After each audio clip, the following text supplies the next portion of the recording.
మధురం మధురం నీ వాక్యం నా త్రోవకు దీపం నీ వాక్యం. యేసు నామంలో మీకు శుభములు సమృద్ధిగా కలుగునుగాక. మధురం నీ వాక్యం అనే కార్యక్రమానికి స్వాగతం. ఈరోజు ప్రభు కృపా సంవత్సరం అనే అంశంలో 30వ భాగంగా నీ సంపదలను పరలోకమందు కూడబెట్టుకొనుము అనే అంశం ధ్యానించుకుందామండి. ఇంకా ఇది చివరి అంశం అండి. ఈ టైటిల్ మీద ప్రభు కృపా సంవత్సరము అనే టైటిల్ మీద చివరి అంశం. మధురం మధురం నీ వాక్యం నా త్రోవకు దీపం నీ వాక్యం. దేవుని యొక్క కృప ఏంటి అంటే మనకున్నది పేదలతో పంచుకోవాలి అన్నమాట. అయితే ఈరోజు కూడా యేసు ప్రభుని అదే ప్రశ్న ఇంకొకరు వేస్తారండి. నిన్న ధర్మశాస్త్ర బోధకుడు అడుగుతాడు కదా, బోధకుడా నిత్య జీవం పొందడానికి నేనేం చేయాలి అని. ఈరోజేమో ఒక ధనికుడైనటువంటి యువకుడండి, రిచ్ యంగ్ మ్యాన్, అంటే యవ్వనంలోనే చాలా ధనం కూడా పెట్టాడనమాట.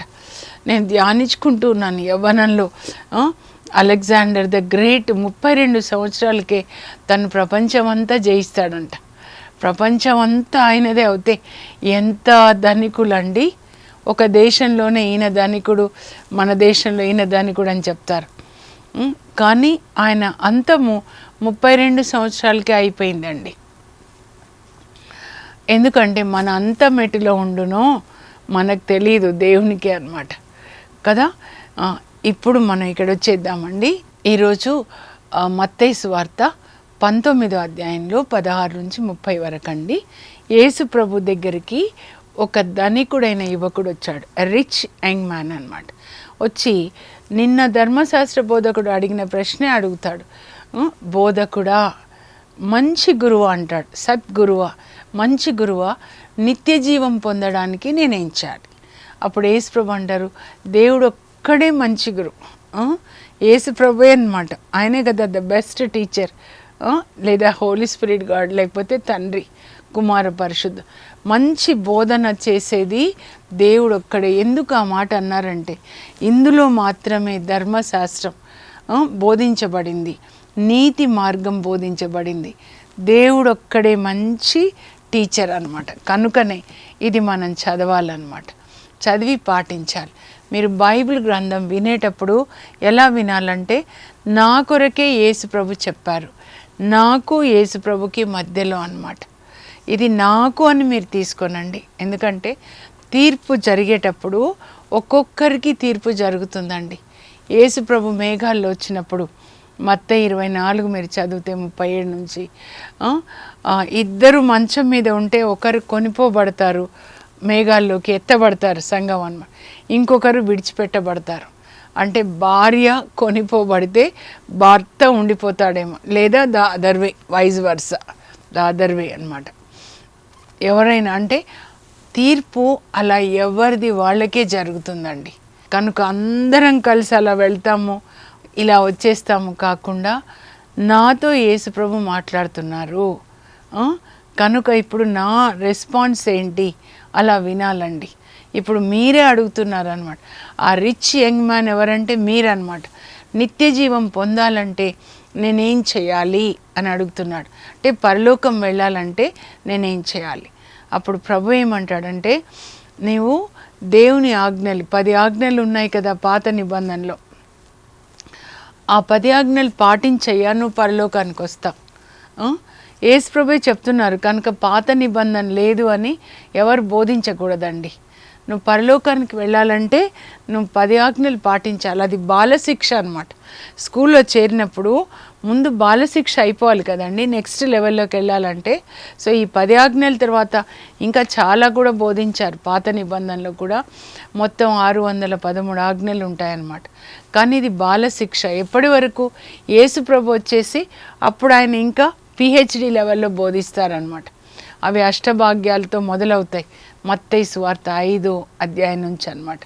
నేనేం చేయాలి అంటే, జాగ్రత్తగా వినండి, ముందుగా మీతోనే చెప్తున్నారు.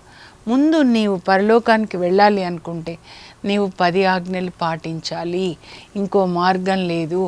పరలోకానికి నిచ్చెనలో మొదటి మెట్లు 10 ఆజ్ఞలు అన్నమాట. తప్పకుండా పాటించాలి.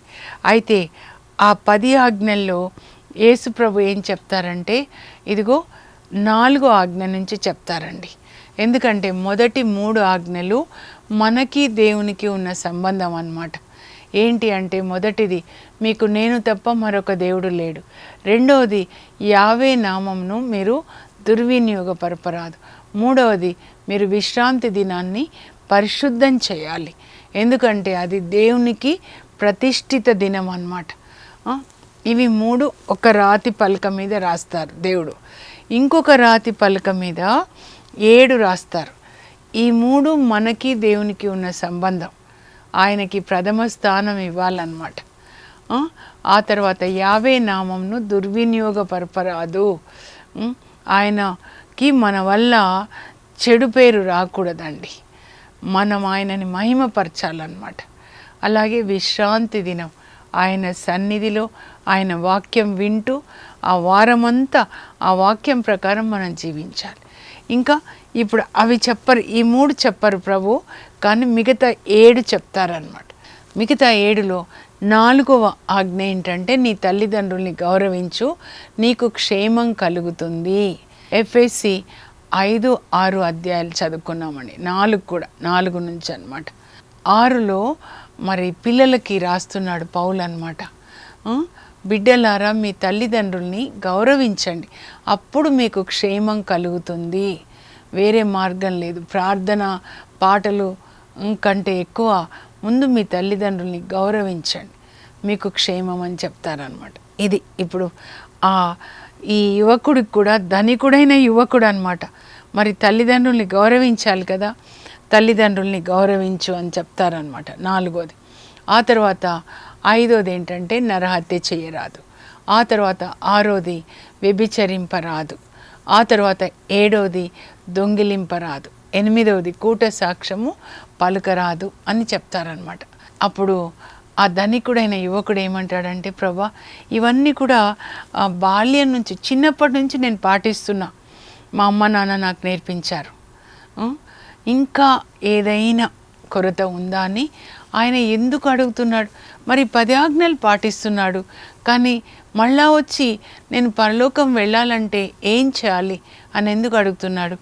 ఆయన అంతరాత్మలో, అంటే పరిశుద్ధాత్మ మనలో నివసిస్తారు కదా, నీలో ఒక కొరత ఉంది, నీలో ఒక కొరత ఉంది.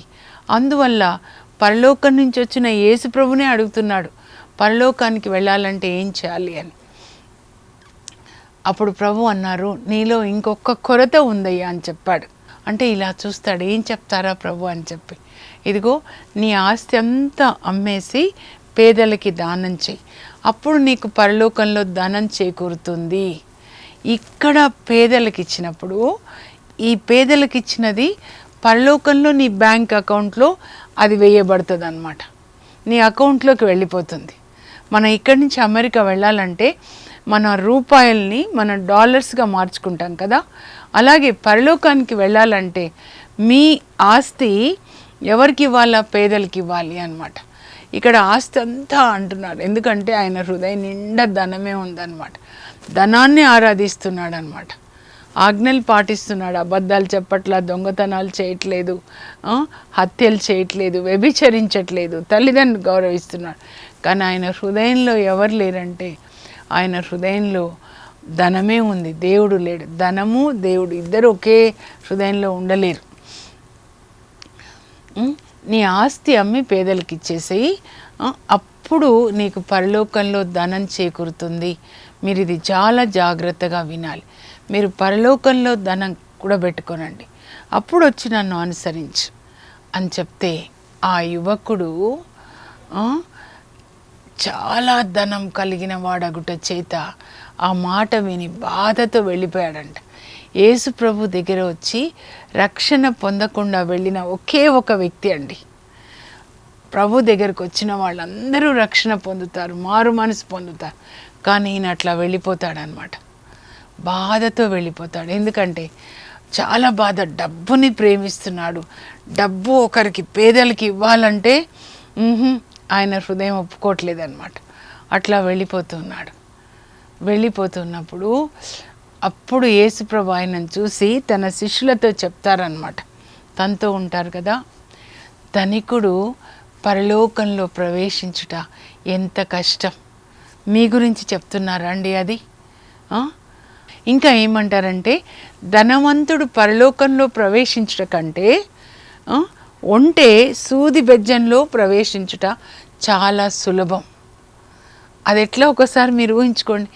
యేసు ప్రభు ఎలాంటి ఉపమానాలు ఇస్తున్నాడు, చాలా ముఖ్యమైనదండి. అందుకే ఒక వాక్యం చదివి ఆగి ధ్యానించాలి. పరిశుద్ధాత్మ దేవుణ్ణి అడగాలి దీని అర్థం ఏంటి అని.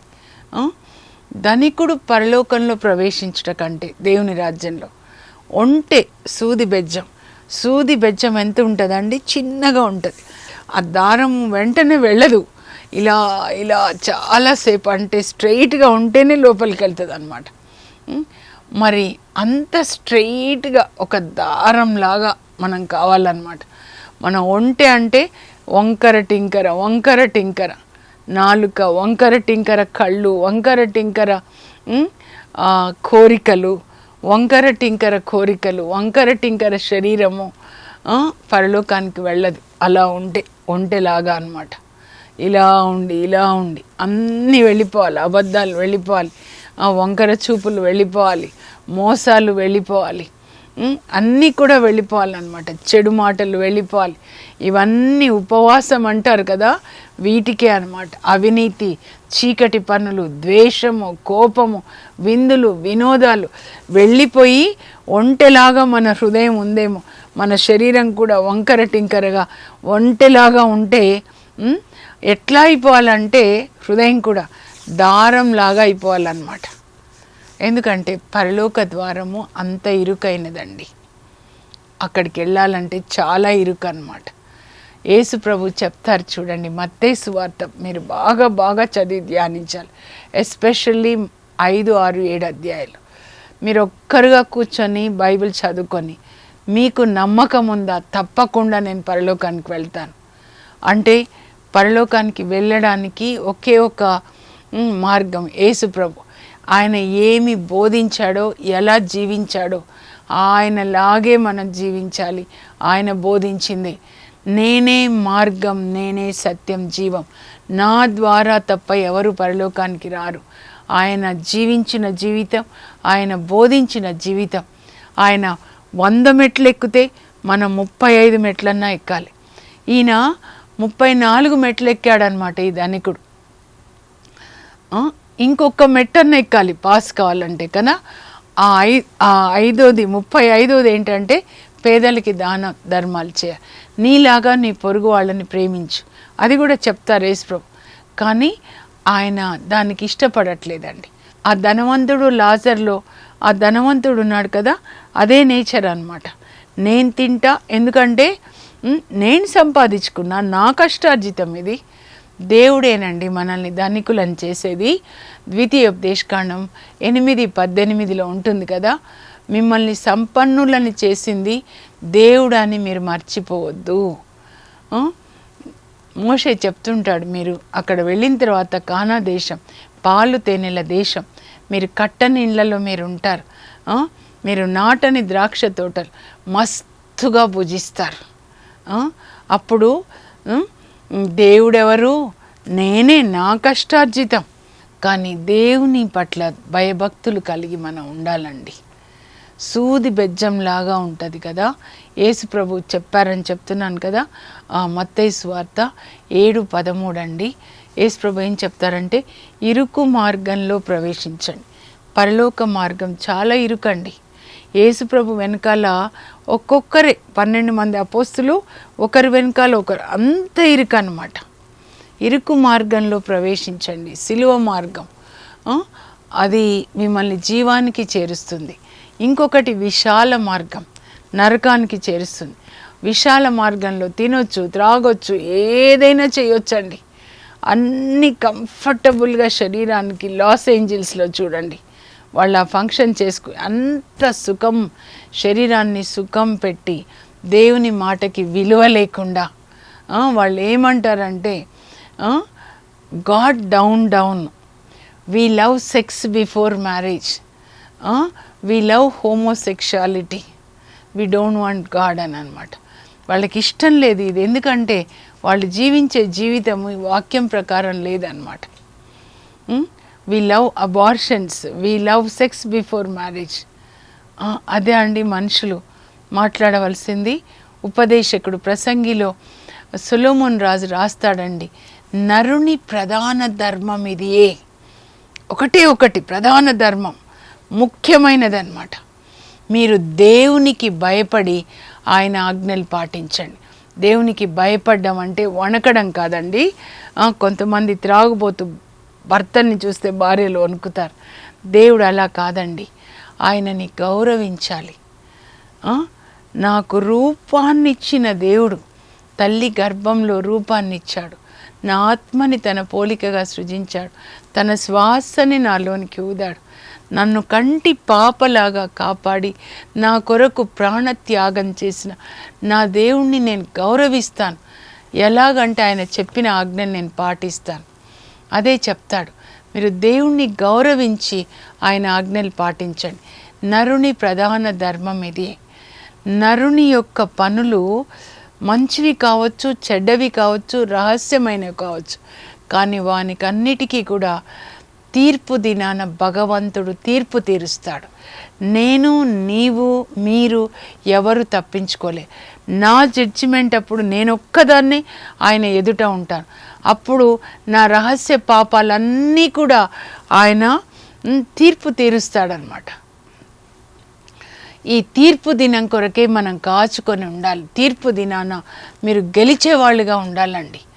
బైబిల్ గ్రంథంలో మీరు చదివితే తీర్పు దినాన్ని గురించి 318 సార్లు వ్రాయబడిందండి. ఆ తీర్పులో మనం నెగ్గేవాళ్ళుగా ఉండాలన్నమాట. విశాలమైన మార్గము అది మరణానికి దారితీస్తుంది. బైబిల్లో మరణం అంటే నరకం, అంటే అగ్నిలో కాలిపోవడం. అగ్నిని గురించి కూడా ప్రభు చెప్తారు, నరకాన్ని గురించి. మార్కు 9:48 నరకంలో పురుగు చావదు, అగ్ని చల్లారదు. ఆయన రెంటిని గురించి కూడా చెప్తాడండి. ఇరుకు మార్గంలో ప్రవేశించండి, అది మిమ్మల్ని జీవానికి చేరుస్తుంది. జీవం అంటే పరలోకం, నిత్య జీవం అన్నమాట. పరలోకానికి వెళ్ళాలంటే ఇరుకు మార్గంలో మనం ప్రవేశించాలి. ఇక్కడ కూడా చెప్తున్నారు, మీరు పేదలకి సహాయం చేయండి, పరలోకానికి వస్తారు. నీలాగా నీ పొరుగు వాళ్ళని ప్రేమించండి. ఉన్న వాళ్ళకి ఇచ్చే అవసరం లేదండి, ఆకలితో ఉన్న వాళ్ళకి అన్నం పెట్టండి. అదే చెప్తున్నారు. మత్తయి 6:19 ఆయన చెప్తున్నారు, మీరు ఈ లోకంలో సంపదలు కూడా పెట్టుకోవద్దు, ఇక్కడ పురుగులు తినేస్తాయి, చిమ్మట పురుగులు తినేస్తాయి.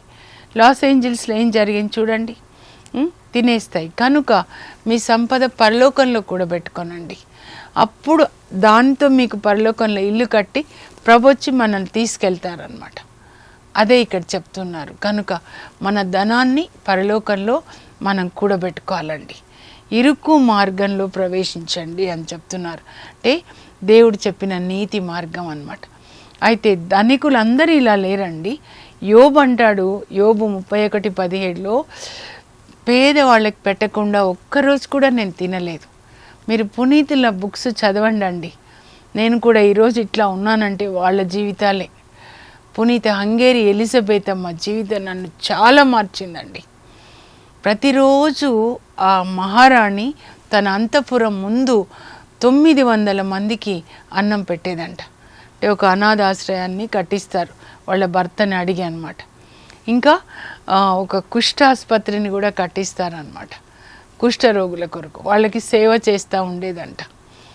ఆ పేదలలో, రోగులలో యేసుప్రభుని చూసి వాళ్ళకి మనం ఏది ఇచ్చినా అది యేసుప్రభుకి ఇచ్చినట్లే అండి. ఆయన స్వీకరిస్తాడు. అది పరలోకంలో మన బ్యాంక్ అకౌంట్గా ఉంటుంది. ఈ లోకంలో ఎన్ని రోజులు ఉంటామో, కానీ పరలోకంలో అక్కడికే మనం చేరుకోవాలండి. ఎప్పుడు పైకే ఉండాలి, కిందికి కాదనమాట. ఇంకా తిమోతికి లేఖ రాస్తూ పౌలు మరి ధనవంతులకి ఒక 7 హెచ్చరికల్ని ఇస్తాడండి. 1 తిమోతి 6:17 నుంచి నేను ఒక్కసారి చదువుతాను, మీరు స్క్రీన్ మీద చూడండి, రాసుకోనండి. ధనవంతులు ఎలా ఉండాలి అని. ధనికులకు 7 హెచ్చరికలు. ధనికులు గర్విష్ఠులుగా ఉండరాదు, అస్థిరములకు ధనమును నమ్ముకొనరాదు. ధనికులు ధారాళంగా ఇచ్చిన దేవుని యందే నమ్మకముంచవలెను. మంచిని మాత్రమే చేయవలెను. సత్కార్యములు చేయుటలో ధనవంతులుగా ఉండవలెను. ఉదార బుద్ధి కలవారుగా ఉండవలెను. జనరస్గా ఉండి ఇవ్వడంలో ధనికులుగా ఉండాలి. ధర్మము చేయువారిగా ఉండవలెను. ఇవి హెచ్చరికలు చేస్తున్నాడని. మీకు గర్వం రావద్దు ధనం ఉంది అని. ఆ తర్వాత ధనాన్ని నమ్ముకోకండి. మీకు ఆ ధనాన్ని ఇచ్చిన దేవుణ్ణి నమ్ముకోండి. మీరు ఎంత ధనం దేవుడు మీకు ఇచ్చారో ఇచ్చుటలో ధనవంతులుగా ఉండండి. బీ జనరస్ ఇన్ గివింగ్ అని చెప్తున్నారు. ఆ మాట చూడండి. ఇప్పుడు జక్కయ్య ఎట్లా మారాడు, ఈ ధనికుడు వెళ్ళిపోయాడు. మరి జక్కయ్య ఎట్లా మారాడంటే యేసు ప్రభు యొక్క ఆత్మ ఆయనలోకి వెళ్ళిపోయిందండి. జక్కయ్య ఇంటికి యేసు ప్రభు వచ్చినప్పుడు జక్కయ్య లోనికి యేసు ప్రభు వెళ్ళారు, ఆయన ఆత్మ వెళ్ళింది, స్పిరిట్ వెళ్ళింది అనమాట. అందుకే రోమా 8:9 మీరు చదివితే, క్రీస్తు ఆత్మ ఎవరి యందు లేదో వాళ్ళు క్రీస్తునకి చెందిన వాళ్ళు కాదు, మతానికి చెందిన వాళ్ళుగా ఉండొచ్చు. కానీ యేసు ప్రభు మన లోపలికి వెళ్తే మనకి అదే లక్షణాలు ఉంటాయండి. చెట్టు నుంచి కొమ్మలోకి అదే జ్యూస్ వెళ్తుంది, సెల్సాప్, అదే నేచర్ అనమాట. అప్పుడు జక్కయ్య అంటాడు, చాలా ధనికుడు ఆయన కూడా, నా ఆస్తిలో సగం అమ్మి పేదలకి ఇస్తాను. చూడండి, అందుకే మానవులకి ఇది అసాధ్యం కానీ దేవునికి సాధ్యం. మనం పరిశుద్ధాత్మ లేకుండా పేదలకు ఇవ్వాలంటే చాలా కష్టం అండి. పరిశుద్ధాత్మ లేకుండా అసలు బైబిలే చదవలేమండి. గుడికి వెళ్తారు అంతే, కానీ బైబిల్ చదవలేరు. బైబిల్ చదవాలన్నా దాన్ని పాటించాలన్నా మన వల్ల కాదండి. మనలోనికి ఆ పరిశుద్ధాత్మ రావాలి, యేసు ప్రభు రావాలి, పరలోక తండ్రి రావాలి. అదే వాగ్దానం చేస్తారు కడరా భోజన సమయంలో యేసు ప్రభు. యోహాను 14:23లో మేము ముగ్గురం వచ్చి మీలో ఉంటాం, మీరు నన్ను ప్రేమిస్తే నా ఆజ్ఞలు పాటిస్తాను, సగం అమ్మి పేదలకి ఇస్తా అంటాడు. ఆ తర్వాత నేను ఎవరికైనా అన్యాయం చేసి ఉంటే వాళ్ళకి పరిహారంగా 4 రెట్లు తిరిగి ఇస్తాను అని జక్కయ్య యేసు ప్రభుతో చెప్తే ప్రభు అంటారు, నేడు ఇంటికి రక్షణ వచ్చినది. ఇప్పుడు అన్నీ అన్నమాట రక్షణ జీవ గ్రంథంలో వాళ్ళ పేర్లు రాయబడతాయి. ఈ బైబిల్ వాగ్దానాలన్నీ వాళ్ళకి నెరవేరుతాయి. దేవుని యొక్క ముద్ర వచ్చేస్తుంది ఆత్మ మీద. దేవదూతలు కాపాడుతారు. ఒకరు ఇక్కడే దేవుని సన్నిధి ఉంటుందండి, మన హృదయంలోనే దేవుడు ఉంటారు. అప్పుడే మారాడు జక్కయ్య. మన దేహం దేవుని ఆలయంగా మారిందనమాట. అప్పుడే యేసుప్రభు లోపలికి వెళ్ళారంటే యేసుప్రభు యొక్క ప్రేమ కరుణ అంతా పోయబడింది. అప్పుడు ఆయన యేసుప్రభుకి సాక్ష్యంగా ఉంటాడనమాట. మనలో కూడా ఈ మార్పు రావాలండి. ఈ తపస్కాలము ఎన్ని సంవత్సరాలు వచ్చిపోవడం కాదు, కానీ యేసుప్రభు మనలోనికి రావాలి. యేసుప్రభు అంటే దేవుని యొక్క వాక్యం. మీరు చదువుతూ ఉన్నప్పుడు పరిశుద్ధ ఆత్మ దేవుని ప్రేమతో, యేసుప్రభు ప్రేమతో మనల్ని నింపుతాడు. మనం ఎజికేల్ 47లో చెప్పినట్లుగా దేవాలయము క్రింద భాగం నుంచి ఒక నది ప్రవహిస్తుంది. ఇదే దేవాలయం. ఇక్కడి నుంచి, ఇక్కడున్న యేసుప్రభు, ఇక్కడి నుంచి నది ప్రవహిస్తుంది అన్నమాట.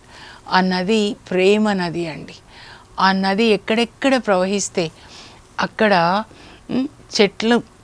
చెట్లు పచ్చగా వర్ధిల్లుతూ 12 నెలల్లో కూడా కాయలు కాస్తున్నాయంట. చేపలు వర్ధిల్లుతున్నాయి. మృత సముద్రంలోనికి వెళ్తే అది ఉప్పు నీరు మంచిగా అయిపోతుంది అన్నమాట. సో ఆ ప్రవహించే ప్రేమ నదిలాగా యేసుప్రభు యొక్క ప్రేమ నది, కరుణ నది మీరేనండి. యేసుప్రభు ప్రేమను లోకానికి అందించే ఆ ప్రేమ నది మీరే, జీవనది మీరే. ఇప్పటి నుంచి కూడా మీరు ఒక నదిలాగా ప్రవహించుదురుగాక. ప్రార్థన చేసుకుందాం. పరలోకపు మా తండ్రి, మీ పరిశుద్ధ నామమునకు స్తోత్రం కలుగును గాక. ప్రభా, ఒక ధనికుడైన యువకుడు మీ వద్దకు వచ్చి మంచి గురువా, నిత్య జీవం పొందడానికి నేనేం చేయాలి అని అడిగినప్పుడు దేవుని ఆజ్ఞలు పాటించు, నీలాగా నీ పొరుగు వాళ్ళని ప్రేమించు అని చెప్పారు. నేను అవన్నీ కూడా చేస్తున్నాను ప్రభా చెప్పినప్పుడు ఇంకొక్కటి కొరతగా ఉందయ్యా. ఎంత ప్రేమగా మీరు చెప్పారు, నాన్న ఇంకొక్కటి కొరతగా ఉంది, నీ ఆస్తి అమ్మి పేదలకు దానం చేయి, అప్పుడు పరలోకంలో నీకు ధనం చేకూరుతుంది, అప్పుడు నువ్వు పరలోకానికి వస్తావు. కానీ ఆయన వెనక్కి తిరిగి వెళ్ళాడు. ప్రభా మేము అలా ఉండకూడదు, కానీ మీరు జక్కయ్య ఇంటికి వచ్చినప్పుడు జక్కయ్య కూడా ధనికుడే ప్రభా. మీ యొక్క ఆత్మ, పరిశుద్ధ ఆత్మ ఆయనలోనికి వెళ్ళినప్పుడు ఆయన యొక్క రాతి గుండె మాంసపు గుండెగా మారిపోయింది. కరుణ కలిగిన గుండెగా, మెత్తని గుండెగా, సున్నితమైన గుండెగా మారిపోయి ప్రభా నా ఆస్తిలో సగం అమ్మి పేదలకు ఇస్తాను అని చెప్పాడు. ఎవరికైనా అన్యాయం చేస్తే పరిహారంగా 4 రెట్లు ఇస్తా అన్నాడు. ప్రభా అలాంటి మార్పు మా హృదయంలో, మనస్సులో మాకు కలుగజేయండి, పరిశుద్ధాత్మనివ్వండి.